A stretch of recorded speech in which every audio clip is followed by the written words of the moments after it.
You know, we say it takes a village to raise a child. It's like, I think the village just keeps helping us forever. To me, that caregiving act is what makes us human.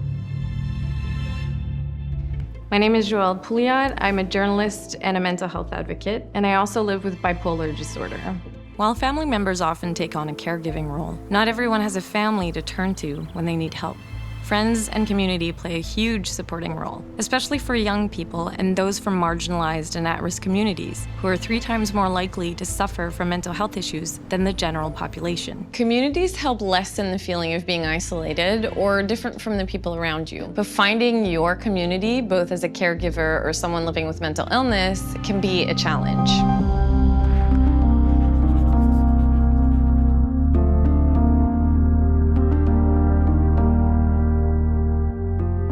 A problem in the mental health system that I've experienced, and pretty much everyone I know has experienced in some way, is just a lack of representation in staff. It all feeds into why we know women, racialized people, anyone that's marginalized isn't valued as an expert of their own health and their own body. Like therapy, it can be hard knowing what you need.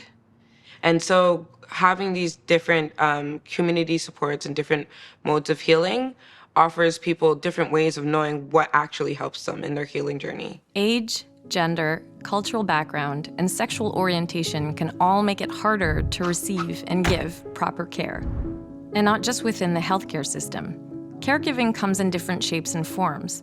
Friends, community members, and even social media influencers can all play a part in someone's recovery. I think that having support from the community helps a lot because you don't feel that it's all you. You have people to talk to. And I think that what's interesting about the young carer experience is that the young in particular, and there's that age gap. Like, do you talk to your uncle who is, 20, 30 years older than you, who came from a completely different generation, who may not be comfortable speaking about mental health struggles and so forth? There's definitely a generational difference when it comes to managing mental health. Like when you look at Gen Z, millennials, we have social media, we have TV shows, but when you look at older generations, people coming from like the civil rights era, people who migrate here from countries that have way less support,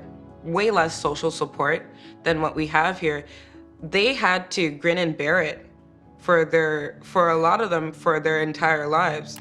For many younger people especially, the need for a caregiving community has pushed social media in search of people that understand who they are and what they're going through.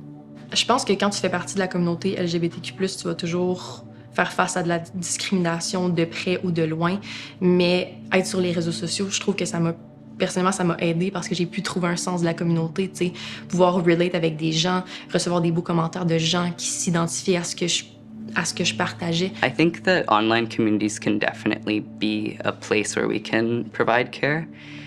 It looks different, obviously, than if we're in person, but it can be a real strength. One thing for me is that I'm 25 right now. I found out about young carers when I was 24.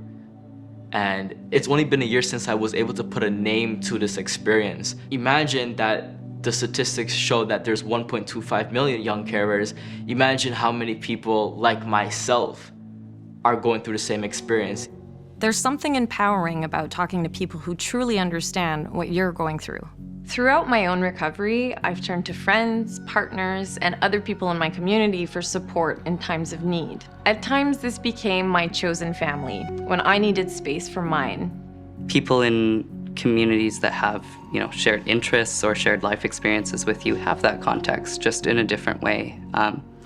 That's what the idea of chosen family is. C'est la réalité des gens queer, c'est pas tout le monde qui comprend.